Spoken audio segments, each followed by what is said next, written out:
Assalamu alaikum wa rahmatullahi wa barakatuh. My dear brothers and my dear sisters, by the grace of Allah subhanahu wa ta'ala, we're all Muslim. Unfortunately, what the affliction of the Muslims is today is that we've decided to fight one another over the smallest of differences. Rather, we have taken the definition that the fuqaha have labeled as the fiqhi definition of Islam and have begun to see every single Muslim as a Haram Muslim or as a Halal Muslim. What do I mean by that? Well, does he have a big beard? Is she wearing a hijab? Is he Muslimly dressed? Does he go to the mosque? Does he do dhikr? Does he read Quran? If he fits the stereotypes, the archetypes that we've created in our minds, they or he or she becomes a Halal Muslim. Everyone else for us becomes a Haram Muslim. My dear brothers, Islam and the fiqhi jurisdictions, the fuqaha, they created those definitions, the legal definitions, for the courtroom, not for everyday life. How will you obtain the spirit of Islam? The spirit of Islam is what has been lost. And unfortunately, this is what's causing a lot of the youth running away from the religion of Islam, running away from the mosques and the houses of Allah subhanahu wa ta'ala. I know elders that will grab people literally and say, "Oh young one, oh son, oh so and so, why is your clothes, why are your pants below your ankles?" Berate them incessantly rather than teach them the value of being a Muslim, rather than teach them the ethics of being a Muslim. Understand that the very beginning, when the Quran was revealed, for example, one of the very first surahs that were revealed in the Quran, Surah Qalam, one of the beginning surahs that were revealed in the Meccan period was Surah Qalam. And Surah Qalam begins literally by Allah subhanahu wa ta'ala saying, "Noon والقلم وما يسطرون ما أنت بنعمة ربك بمجنون وإنك لعلى خلق عظيم," exemplifying and portraying the greatness of the akhlaq of Rasulullah sallallahu alaihi wasallam. Then he continues to go down the list and he literally admonishes and berates the people who were berating Rasulullah sallallahu alaihi wasallam, calling them vain, calling them liars, calling them the sons of illegitimates, up to that extent. So when the Muslims, the newly converted Muslims, they read Surah Qalam, they began to think to themselves, "Oh, a Muslim is not someone who lies. A Muslim is not someone who breaks an oath. A Muslim is not someone who is vain. A Muslim is not someone who is with his words hurting Rasulullah sallallahu alaihi wa alihi wasallam." These values began to instill themselves within them. The problem is, we don't instill these values within our youth, within our children. We force the hijab upon them. We force the Quran upon them. We force these very important things, no doubt. But if the Muslims, the youth, don't know why they're a Muslim, what causes the Islam from within them, the Iman, to erupt into their Islam, unfortunately, they will never follow the teachings just like the elders have followed and just like the teachings have been followed for the last 1400 years. There's a very interesting ayah in Surah Al-Hadid. Allah subhanahu wa ta'ala says in the Quran, "A'udhu billahi minash shaitanir rajim, yunadunahum alam nakum ma'akum." Now let me paint a picture for you before I continue with this ayah. It is the day of judgment. Everyone has woken up in the darkness. The individuals who are Muslim, some of them are born in complete darkness and they're running. They're running after a light that they see very far in the distance that's continuing to get further and further. And they're running after that. Like Allah subhanahu wa ta'ala in these few ayahs of Surah Al-Hadid literally is portraying this scene. When they get closer, they will call out, يَوْمَ يَقُولُ الْمُنَافِقُونَ وَالْمُنَافِقَاتِ لِلَّذِينَ آمَنُوا انظُرُونَا نَقْتَبِسْ مِن نُورِكُمْ.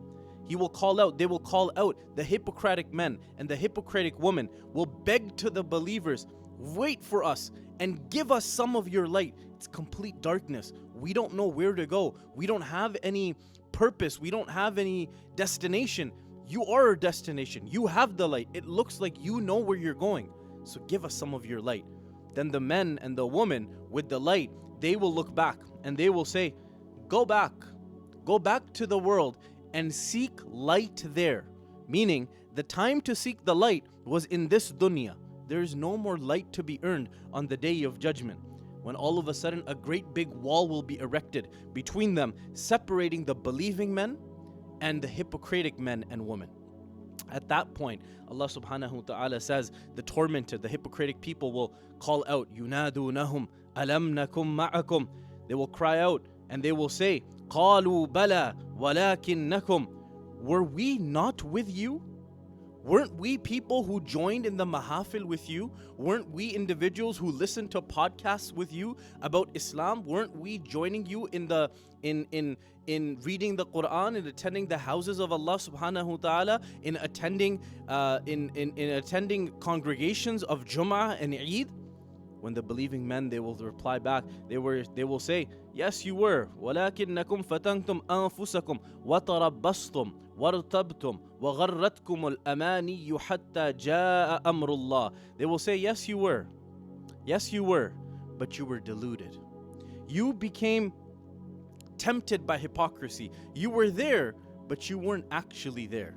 You were there simply in fashion. You weren't there for the spirit of Islam. And then you began to become deluded by shaitan. You began to be deluded by the world because you didn't have a why of why you were a Muslim. You began to give yourself false hope. I'm only going to attend this party one time. I'm only going to have a sip of alcohol this one time. I'm only going to be bad for this one semester. But by next semester, I'm going to be the best Muslim someone has ever seen. You've ever always met these kind of people. These people, someone elder, they say, how is Islam going? What are you doing for Islam? And the young brother, they will say, uncle, I'm going to be a great Muslim by next Ramadan. And you see some of these individuals, the elders for Umrah and Hajj. I'm going for Umrah. I'm going for Hajj. I'm going to be a great Muslim. I'm going to reform and transform myself after the Hajj. The Hajj will transform me. My dear brothers, if you are waiting for the Hajj to transform you, if that is the niyyah with which you go into Hajj, inshallah, the Hajj will transform you. But Allah knows the niyyah that you're going with. If you really and truly believe that I will continue to dilly-dally through life until some shock event is going to happen, you're going to continue to wait for that shock event to always occur, because it's never going to come for you. So my dear brothers and my dear sisters, it's imperative that we understand the reality of Islam. It's imperative that we understand why you and I are a Muslim. And whenever we go and we ask, brother, why are you a Muslim? Why are you a Muslim? Why are you a Muslim? You always get the same answer. I don't know. Or you get an answer that my parents are Muslim, so I'm a Muslim. That isn't a why. That's a what. That could be a how. But there has to be a why. What drives you to the religion of Islam? What drives you to attend the house of Allah subhanahu wa ta'ala? Perhaps it's the Quran. Perhaps it's the seerah of Rasulullah sallallahu alayhi wa alihi wasallam. But there has to be something that roots you within the religion of Islam. The religion of Islam. Just very few minutes here before we take our leave. Islam means surrendering your will to Allah. Correct?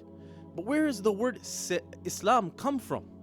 Islam has come from a root word that's literally rooted in the tawakkul of Allah. You've surrendered your will to Allah subhanahu wa ta'ala. And so by surrendering that will, whatever comes my way is from Allah. I will have perseverance and patience through whatever comes my way. That's why, for example, in the same root word as Islam, you get the word for ladder, sullum. You get silm, which is after a war, it's peacetime. All of these things, my dear brothers, we have to ponder, we have to consider, we have to understand, and we have to embark and impartake the spirit of Islam within our youth.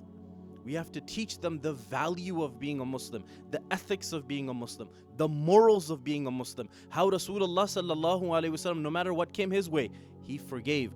On the conquest of Mecca, people around him said, Al-yawmu yawmul malhama. Today is the day of retribution. Today is the day of revenge. Today is the day where we will exact our revenge.